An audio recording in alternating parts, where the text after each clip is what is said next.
Munchkins and Maine Coons. Check to see if anything has magically appeared in your dish in the last 5 minutes. Make your bed on a suit jacket which contrasts vividly with your fur. And I would like to go out, please. I would like to go out, please. I would like to go out, please. Please let me out. Please let me out. I no longer wish to go out. Oh, it's time to talk Tull to me.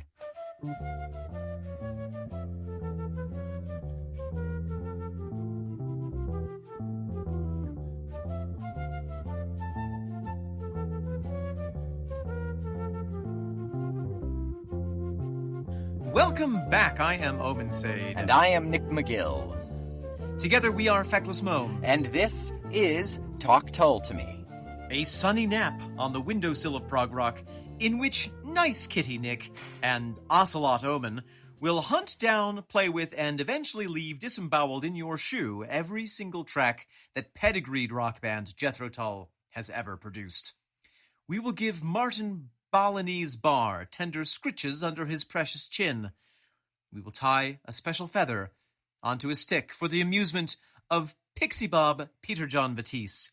And we will go back out into the rain to buy the correct flavor of crunchy snacks for Jerry Chartreuse Conway. We will even boop David Pegg on his little nose. And if we are very lucky and patient, we will perhaps catch a glimpse of the fabled Scottish Longhair peeking out from underneath the bed. Yes, the feline flautist, the Bengal bard, the scratch post serenader, the whiskered whisperer, Ian Abyssinian Anderson.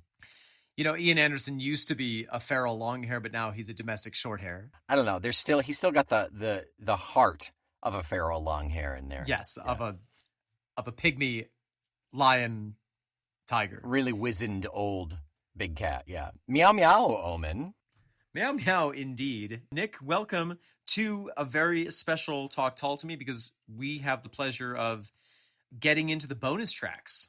That's right. We are on bonus track number 1 off of The Broadsword and The Beast. They said the bonus tracks weren't for us. They bought us a whole album. And we said, no, we want the bonus tracks that came in the packaging in the bottom of the album, along with the styrofoam peanuts.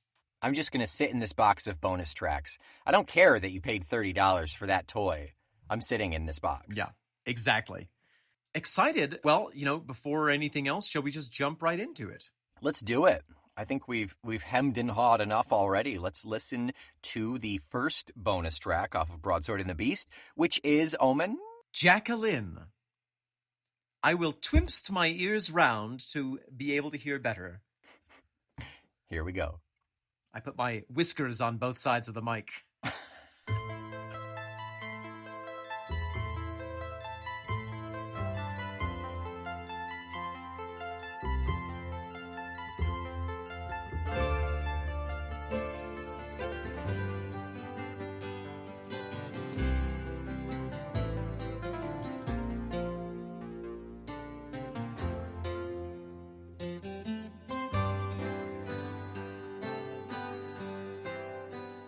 Nick.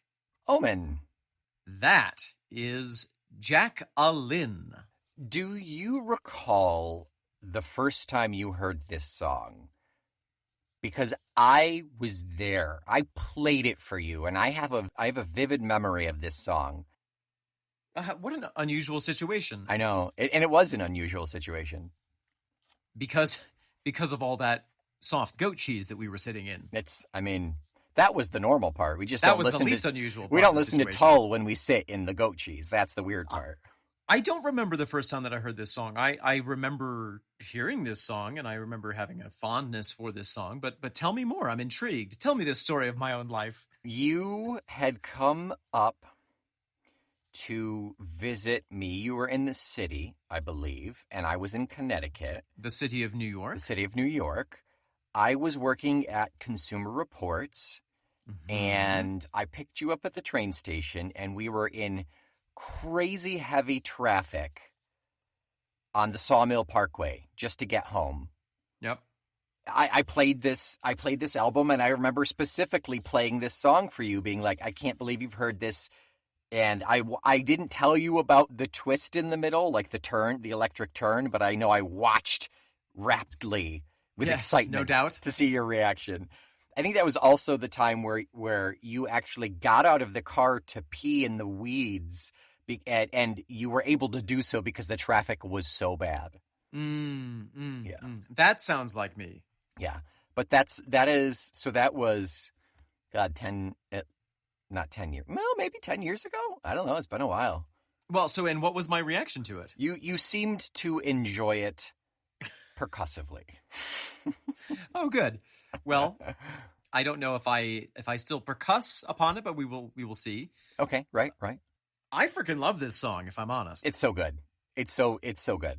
I adore this song. Let's talk musically. I am excited to get into some of the specifics and the central mystery of this song, but let's talk musically. Sure. What is the first sound that graces our perked up ears? It's that plinky, really light, kind of haunting piano synth thing that PJV's got going on.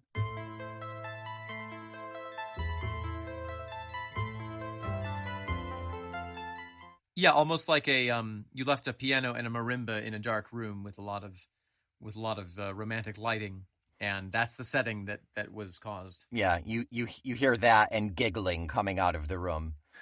Pianic. Pianic giggling. Pianic giggling. Yeah, no, I love that intro. It really, for me, takes me immediately to that like 80s fantasy. It reminds me a lot.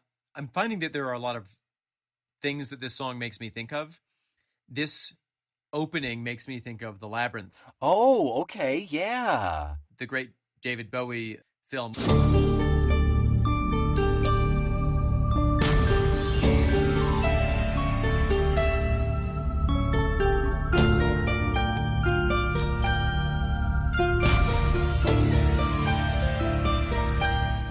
You know, I do have to say, missed opportunity to have not cast Ian Anderson in the role of the Goblin King. It would have gone very differently. It would have gone so differently. The intro to me, speaking of reminding you of things, this little plinky intro really makes me think of the intro to Flying Colors. It's not identical. No. But it's there. I'm gonna play a little snippet of each of them. So this is JACKALYNN, obviously. So it's obviously like a lot slower and haunting and kind of lamenting, but it still has that same feel, right? So there's something that connects them actually beyond what you described, which I also think is very apt. They are both in 3/4 time. Oh, 3/4 time, really just a piano playing. Yeah, okay. I don't know that all of Flying Colors is in 3/4. I don't think it is, but that intro, no, I think it picks up. Is either definitely is in 3/4 or it's swung in such a way that the triplets make it feel like it's 3/4. Okay. JACKALYNN is decisively in 3/4. Okay. 1, 2, 3, 1, 2, 3, 1, 2, 3, 1, 2, Game of Thrones. I was gonna say. Did not sound like JACKALYNN to me.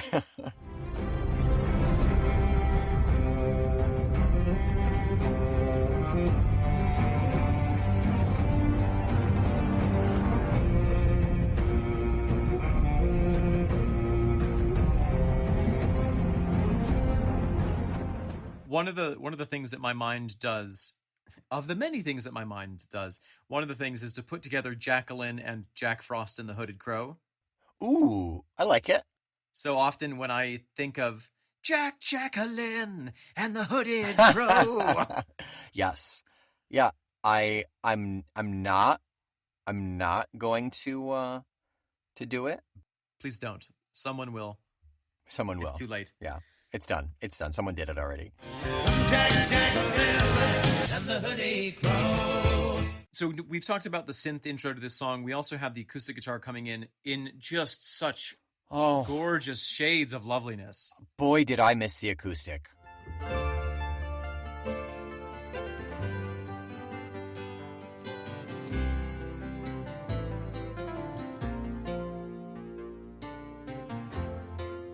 Boy, did I miss Ian's acoustic guitar. There's been an acoustic shaped hole in my soul.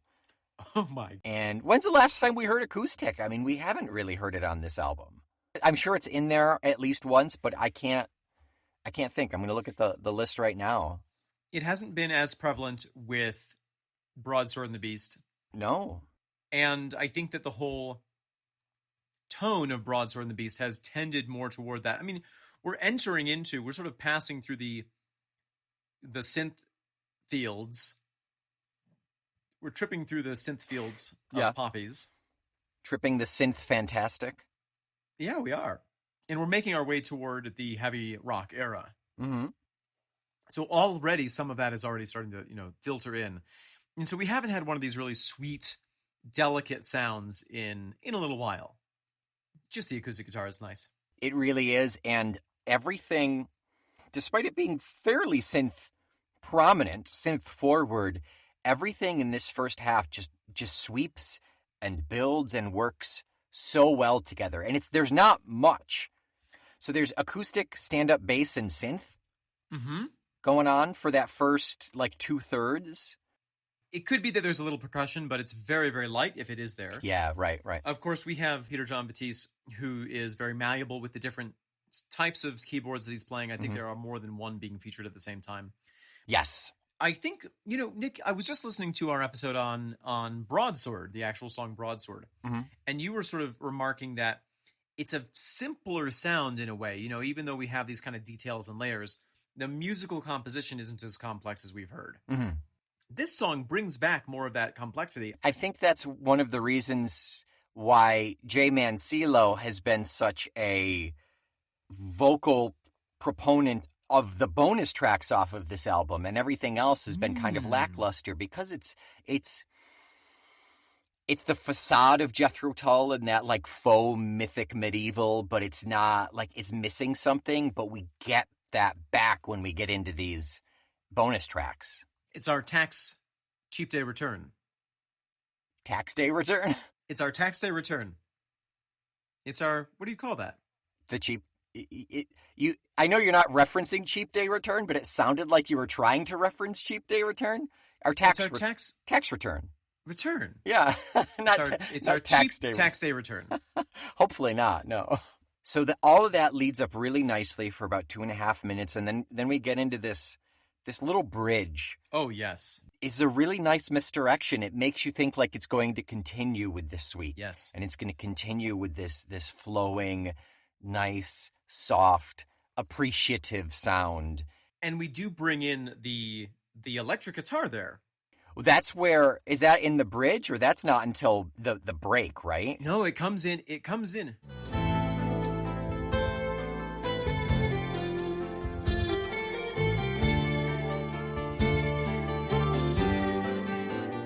We get the acoustic guitar kind of picking up in that bridge section. Mm-hmm. This section reminds me very much of Mark Knopfler's score of The Princess Bride. Oh, interesting. It's that same flavor of the synth, the soft guitar, a lot of those sweet, sweeping feelings.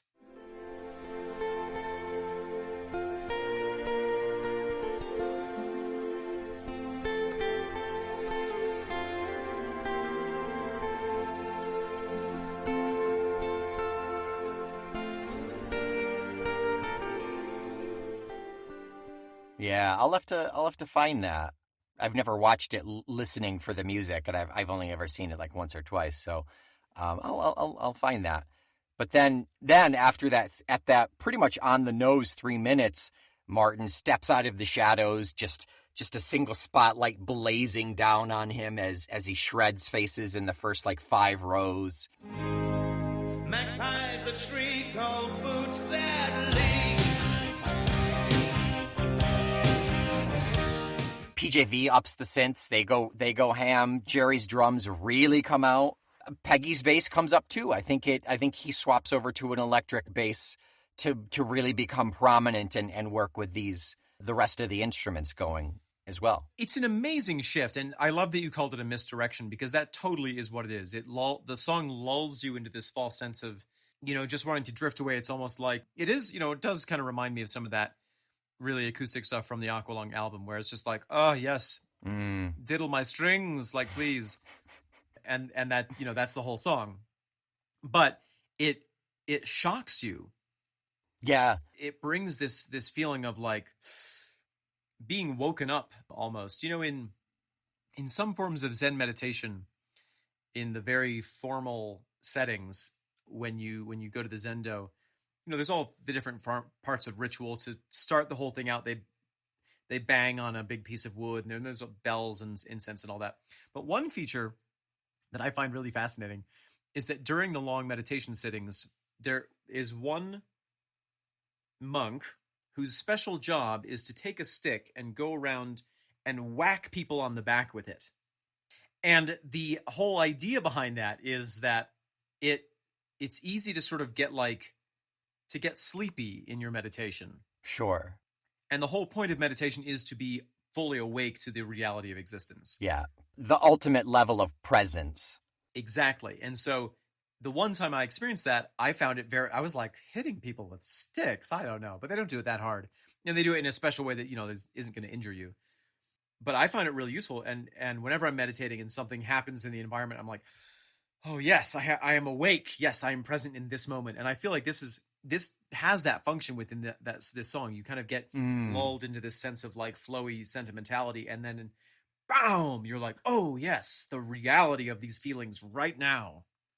It's really powerful. It really is. It's a potent change. It's practically on a dime. I can't think of another Tull song that switches that quickly. We have a lot of dichotomy in Tull songs. We've seen it plenty of times. But this quick of a flip, I couldn't think of one.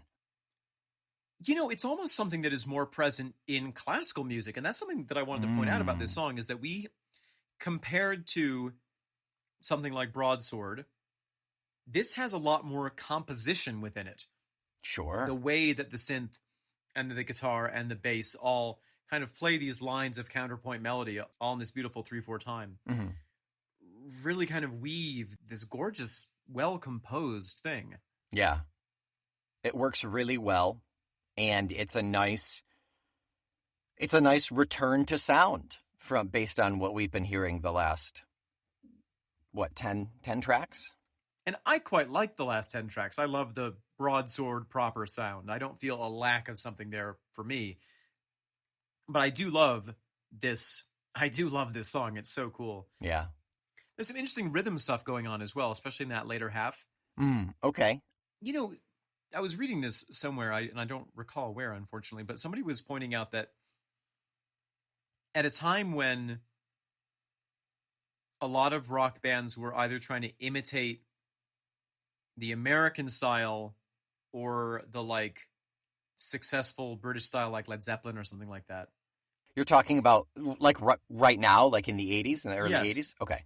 Singers, that Ian found his own cadence for singing. And that's something that we've remarked on before, that the way that he scans things, like, yeah, when you look at it on a page, it doesn't necessarily track like, oh yeah, I would sing it like this, the way that he ends up singing it. Yeah, there is a definitive difference between like Steven Tyler or say Robert Plant, you know, where there's more of a, not that Ian's not melodious, but there is, I don't know, he hits beats more. It's less fluid at times. And not where you'd expect it. You know, I've read that people have analyzed Frank Sinatra, and the reason that we love listening to Frank Sinatra is because he puts emphasis places that you wouldn't expect. He kind of plays with the music in such a way that you're always not sure what he's going to do next. And it's so unique, especially back then when people sang those, multiple people sang those songs regularly, you know. You had to you had to make it yours. And I am in no way comparing Ian's singing to Frank Sinatra singing, except in that he plays with the rhythm of it in unexpected ways. It's like a tone poem. It's like a spoken word thing almost. It's like a bone poem. A bone poem. That note about Frank Sinatra reminds me, I heard somewhere that Chris Walken will take his script. Yes, I've heard this. And erase all of the punctuation. Yep. So that's why you get those like herky-jerky, halting kind of run-on sentences with him. Guess what? I got a fever. And the only prescription is more cowbell. He doesn't want to be influenced by someone else's perspective on where a comma should go. He is the Martin Barr of acting. That may be more accurate than it sounds. Especially because I think they're both like really sweet from what I've heard. I thought you were going to say really old. Also that, yeah. Nick, I am exhausted. Should we take a quick break? Let's take a little tea break. We're about halfway there, right? Okay, Omen, I have got my toes dipped in a little peppermint tea here. It's tingly, it's nice, it's invigorating. I am drinking a quarter swallow of some espresso that I made about 10 hours ago. Nice, very nice. It's aged. It's aged. Yeah, very good. So while we ingest these things and consume in various places, let's dive into an email here. We've got ourselves. I love that idea. We had a review from Eldest Potier a couple of weeks ago. Okay. But now we're going to get into their email. It's a chunky one, so I'm breaking it up into the first half is an appreciation. The second half is a jumpstart. The second half we will do next week during our halfway there break. But right now, two-parter from Eldest Potier here. It says it is entitled Thanks and Jumpstarts. We're going to start with Dear Feckless Momes. Before I get into my jumpstart, I must thank you. You Momes, have saved my life. I'll explain. I'm a huge Jethro Tull and Ian Anderson fan. I discovered your podcast last summer, I think in a comment on the A New Day Facebook page, which was probably Jeff. I think he's prolific. If it's not, it's one of the Jeffs, actually, now that I think about it. Probably. Whoever wrote on there, thank you. Continuing, being a history teacher and a completist, I decided to listen to your podcast from the beginning before listening to current shows. I thought your early shows were, to borrow a phrase, flawed gems dusted down. Not perfect, but compelling. I found myself listening to nothing else. All of my other podcast subscriptions were on hold while I immersed myself in Momish Tulliana. This was a double-edged sword. I loved all of the Tullish insights, perceptive and ignorant alike, and had some laughs, but every episode made me want to rip my own head off. Oh no! What caused such an effect? Every episode featured a bit, if this song were a luncheon meat, or other equally mundane product, which would it be? Every episode. Sometime around the end of stand-up, beginning of benefit, I was starting to lose the will to live. Which wasn't far into the run. That was only about 20 episodes. Could I make it through 300 episodes like this? And then, miraculously, it stopped. The clouds parted and episodes began to stream down sans the horrendous analogy game. I suppose some FCC directive was handed down, or perhaps Apple put a stop to it, but I like to credit you Momes. The quality of the podcast improved in other ways that led me to believe you're not so feckless nor momish as you make out. So thank you for removing that source of soul-crushing despair from my life. Whew. Well, Eldest Potier, thank you so much for writing into us. I can't wait for your jumpstart. Obviously, we'll have to wait till next week. And this reminds me of another writer-inner who I forget who it was, but who had a similar feeling about our tune in for our next episode. Yes! Tune into our other podcast. Yeah. You know, you can't please everyone. And in fact, you can't please anyone. Yeah, so we just aim to please ourselves, and if we get that, then I think we're pretty good. But I'm so glad that you've been enjoying the podcast. I'm so glad that you have been going on this journey with us. And, you know, it is a journey of discovery for ourselves. We are trying to figure out how to improve it maybe not every episode, but we're trying to figure out how to improve it steadily throughout the long run. And it's great to have your ears. Yeah, we appreciate you as a listener, as a reviewer and a writer-inner, as we appreciate everyone else. And for the record, we never made the conscious decision to stop doing those. We do them occasionally still, but I think we kind of got into the flow of things and we evolved, and we appreciate your tagging along for the journey. We're like crows. We find something shiny and we play with it for a while, and then we find something else that's shiny and play with that for a while. That's it. We got bored with it and we moved on. Speaking of moving on, caw, Nick, I see something shiny. Quark. Over there. Let's do it. I think it's the second part of the episode. God,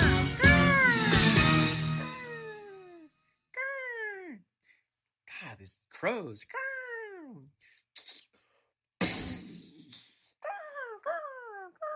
It was not shoot to maim. You were just scaring them away. It's loaded with cotton candy.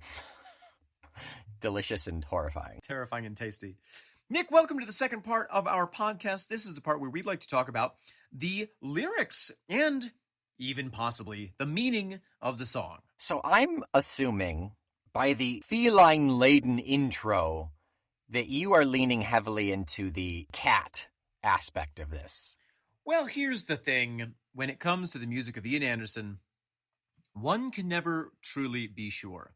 And I think that I texted you earlier today and I said, fundamentally, do we think this song is about a woman or about a cat? And does it matter? And what's the difference? I've been trying to figure out the difference between women and cats for years. Yeah, I think if you can get around the shedding, I was going to say the innuendo, then you're safe to assume it's cat or woman. In this one, there's nothing really sexual about it per se. It's just there's a longing there. But I mean, I miss my cats when I leave, so it's totally. Yeah. I do feel that on the face of it, there is an argument to say that it could be either. Clearly, the either way, it is, as you said, this song of longing, this song of the tenderness of longing, which transforms into the scream of passion in the dark night of one's soul of longing. Mm-hmm. The scream of longing, not the soul of longing. It could the scream of longing. It transforms into the scream of longing, which erupts from the dark night of the soul in the dark. There we go. Night. Cleared. Yeah, that's great. That's great. See, I think the cat is more allegory here. I don't think this is Ian longing for the cat, and I don't think it's it could be both. I think it's really just allegory here. The reason that my mind went to cat is several lines that I will pull out for examination. I will pull them out by reaching back behind the couch and grabbing them with my longest claw. It's certainly that whole last stanza. I'll give you that. True. Also, in the second stanza, when phantoms tread around my bed. When phantoms tread around my bed. One can almost imagine, sleeping in a hotel room far away, and I'm sure you've had this experience when you've traveled. I've certainly had this experience when when I've been away from pets, or when a pet has died, where you start seeing them out of the corner of your eye. Mm-hmm. And you have that twinge in your heart of like, it's your brain says, oh yeah, that's my cat. And then you're like, oh, it's not. Yeah. Or you literally feel them jump up on the bed because you're so used to feeling that. Sure. Yeah. So that's the one line that really led me in that direction. And then, of course, magpies that shriek, old boots that leak. Magpies that shriek, old boots that leak. Those are the sort of things that cats are interested in. Coal black cats in policemen's hats. Coal black cats in policemen's hats. That's directly it. The mouse police, yeah. And then the long meows beginning now. And the long meows beginning now. The British spelling of what we would say meow. Yeah. Fun service announcement for in America, we say the sound that cats make, we spell M-E. O-W. O-W. Ian has spelled it M-I-A-O-W. Yeah, this is a very British way to do it. It's a very British way. Yeah.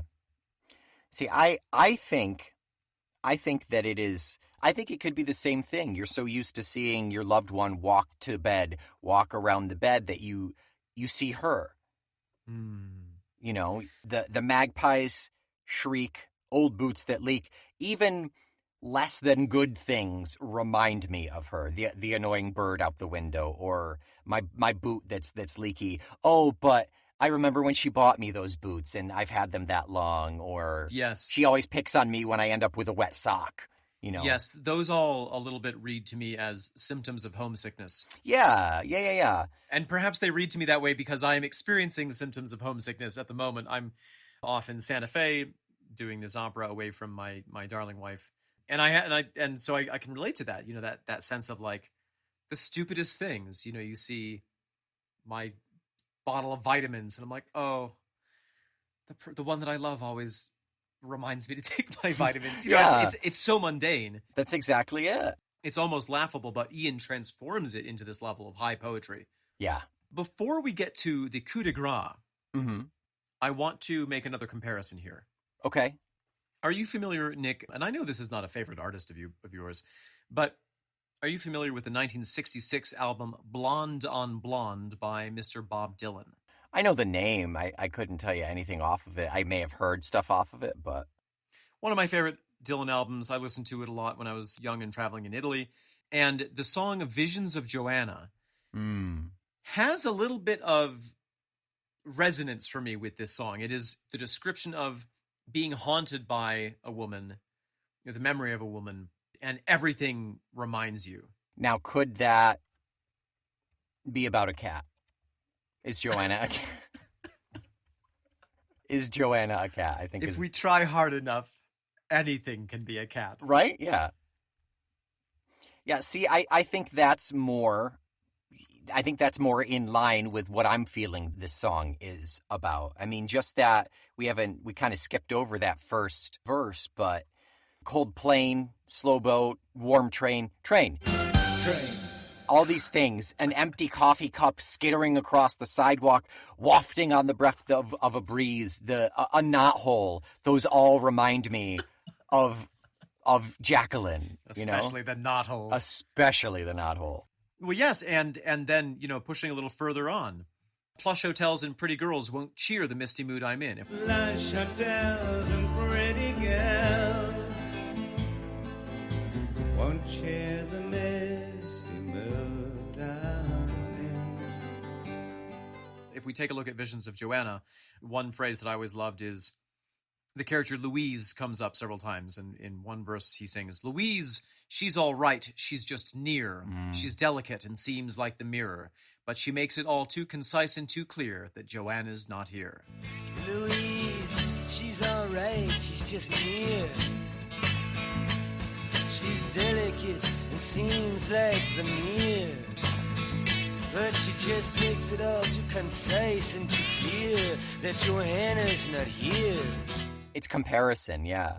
And even in the situation where you are trying to drown your sorrows in a new lover, it just serves as a reminder that you're not with the person that you're with. Yeah, exactly. So really, it's that hauntingness of true love, I think. I really love the poetry in this song in particular. Like always his word choices, but for some reason... I assume you're speaking of JACKALYNN by Ian Anderson, not Visions of Johanna by Bob Dylan. Correct. I mean, there are lines in here that really are so darkly lovely. Silly, sad, I've never had to write this before. Silly, sad, I never had to write this before.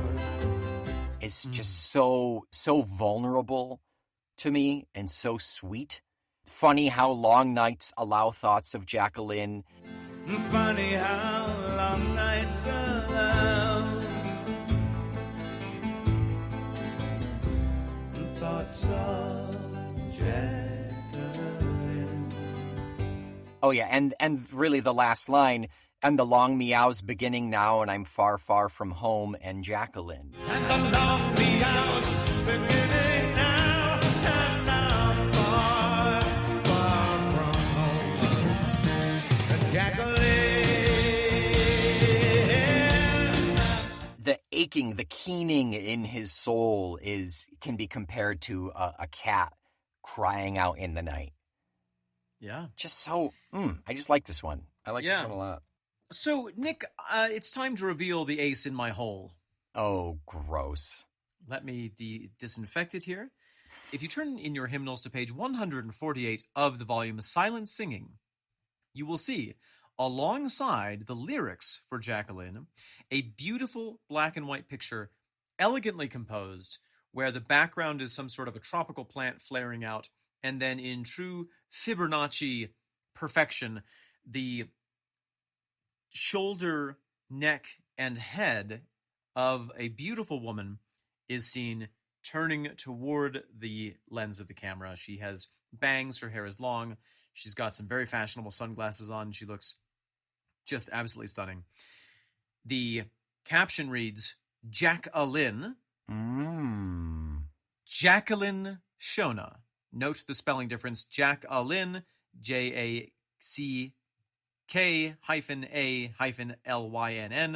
compared to JACKALYNN, JACQUELINE, Shona, in France, circa 1994. It continues, and I think this is amazing. Taken with a little travel film camera, maybe a Tashica T4. I think she thought there was no film in the camera, since she appears relaxed and friendly. There it is. So there we have it. And if you look up, Shona is, in fact, her middle name. Her full name is JACKALYNN Shona. Wow. Okay. So jury's still out. It could still be a cat. But no, I think that is pretty conclusive evidence that it is a song about Miss Shona, the wife of our Ian Anderson. And how privy are we to such a personal, like, real in place and time song for Ian? It's always like loosely secondary, tertiary even. This is a primary song about his wife's name. Put it directly into the I Miss My Wife folder. Yep. And from now on, all I Miss My Wife songs will be compared against this one. This is the high watermark. Can you take out everything that you've put in there already, Omen? I'm saving that for later. I might need those receipts. Now that we've firmly established what the song is really about, I want to go back to the cat thing. Okay, sure. I want to synthesize these two things because I don't think that our interpretation about it being about a cat was wrong. Okay. Even in the face of this evidence, what do we love about cats? Their aloofness. Okay. Go on. When you do get affection from a cat, it's usually, it's all or nothing with a cat, so it's like 100%. And it's usually mean affection, because we're sadists. Well, it depends on the cat, I suppose, but yeah, yes, it's true. Be. What else? What are you looking for? All of that, yes. And I think there's also, felines. No one would probably describe a dog as being particularly sensual. Cats are very sensual. Yes. Yeah. They're sensual creatures. They have gorgeous fur. We like their furry coats. They rub up against things. They're independent. Sleekly, yeah. You can travel and leave your cat at home. Yeah, that's true. I guess what I'm implying here, perhaps a little bit ham-fistedly. Ham. I was going to say, cats will be into that. Go on. Is that perhaps there's this kind of cross-pollination of thoughts between, this woman, this human woman that I miss also has these feline qualities. And that kind of, that enriches the understanding or description of her. Even, the description of the photo is, well, yeah, she thought there was no film in the camera, so she looks calm and relaxed and happy and friendly. Yeah. That sounds like a cat, doesn't it? Right. Yeah, there is, women and felines and feminine have all been bandied about for forever, since before Ian Anderson. So it's not an unheard of idea. And also, let's just say that as the Feckless Momes, we support every form of gender expression. And every form of pet expression. Feline expression. Yeah. If you identify as a dog person, that's okay. Yes. Yes. Yes, I see where you're going with it, and I like it. I think it works as kind of a top coat. We know what's going on. It's not even underneath. We know the main thread. The Maine Coon thread. But the Maine Coon thread. And if you take a step back, you can see it with these kind of, this more opaque, like, oh, it could be a cat, kind of. Or at least we're seeing this comparison in imagery. There's a drop of feline poetry in the description of his human wife. Yeah. That's a good way to put it. Yeah. Cats! Cats. I also just very much encourage everyone to go and take a look at this photo in Silent Singing. It is frighteningly well composed. I mean, it really is like a study in compositional photography. A study in Shona. It's a study in Shona. Nick, anything else to say about this song? Nothing for me. Nick, if this song was a cat, what sort of cat would it be? In honor of our recent writer had to do it to him. Oh, Eldis, it would be. Oh, you know what? It would be Catherine, the cat, the 13-year-old cat that we inherited from Ray's grandpa. She is sweet when she wants to be sweet. Mm-hmm. Mm-hmm. But even when she's being sweet, she will poke the hell out of you. She if she's used to curling up in Ray's arms when she sleeps, and if Ray hasn't made room, she will just slowly go with her claws out onto Ray's cheek. Just poke, poke, poke. This is where I belong. And after that, she curls up and she's a sweetheart. But there's always something there underneath. Underneath the cat. Underneath the cat. I was going to say it's the cat that sleeps all day with its tummy up in the air and looks sweet, and then at 3 a.m. starts yowling on your bedpost. Yeah. For apparently no reason. And running around in the dark.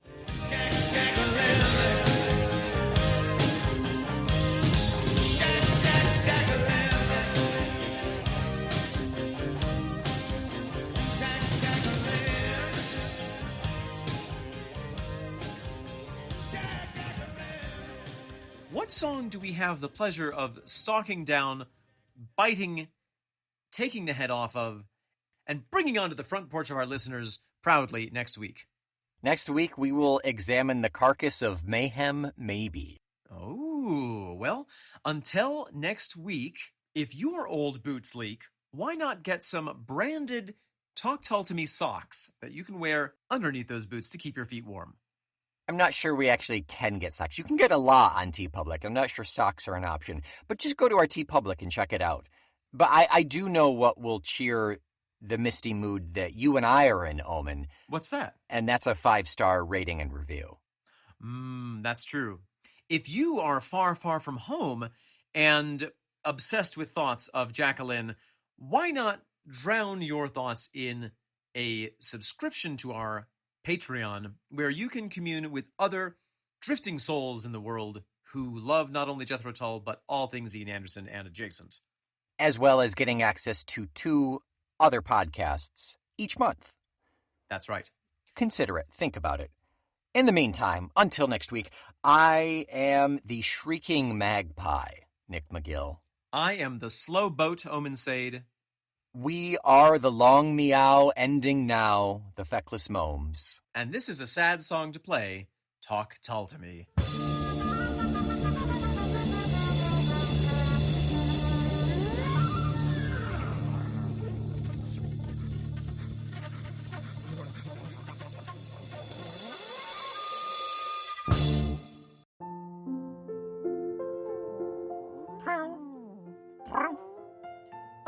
Bonsoir, Fylance.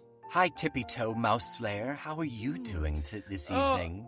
I'm feeling ever so elegant, and I'm feeling ever so lazy. You see how fat I've gotten. Oh, I am so impressed at the rotundity of your belly.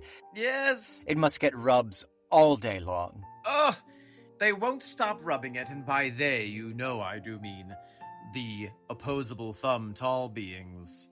They're so stupid. They're so bad at being cats. So easy to manipulate, though. I know! Fylance. Yes. Have you ever had one of those tall, hairless creatures put drops of cow liquid directly into your open mouth? No. No, I've had a splash in a bowl, but directly into your waiting maw? Tippy toe. Yes, yes. I discovered a new technique. I will pass it on to you for free, Fylance. Ooh. Yes. Ooh, that is very impressive. Walk like me. Lifting see- the paw. Yes, I feign at having an injured paw. Oh, they're so stupid. It's so stupid. It's so easily verifiable that it is not injured. In fact, it can still slay a mouse with one hit. Ha! Please tell me, Tippy Toe, have you played with the idea of not being interested in treats? Oh, go on. What devious level of psychological warfare is this, Fylance? When they crinkle the bag, Yes? you slowly walk in as if you're curious but not quite interested. Oh, interesting. And then, after they crinkle it again, you just walk away. You just walk straight away, no treats. They will follow you to the bed, and they will feed you in bed. Oh, my great fur deity. And then you train them after a while, and then they just start bringing the treats to the bed. Yes, yes, yes. I've always wondered how to have more treats in bed. More treats in bed is a goal. That's how we have to train them. And of course, you reward them. You rub up against their shin every now and then. There's no shame in that. No, one must mark them so that any other gorgeous feline creatures don't wean their way into their heart. Now, Fylance. Yes. One interesting issue that I've been having is I can never get them to turn on the jazz music which I prefer. They're always listening to these obnoxious podcasts. Oh, Tippy Toe, really? Yes, it's unbearable. I've thought about killing all of them, but then there's the milk dropper straight into my mouth. That's right. It's the fine balance of rage and tolerance. It That's really right. is, yes. Yes, now tell me more about these stupid people that they listen to.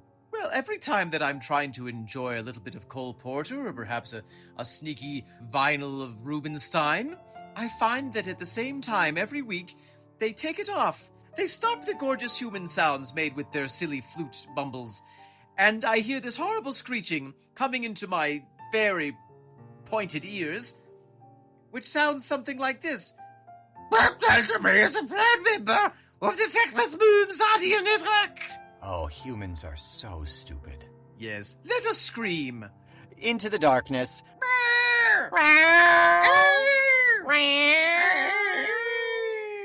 Beauteous.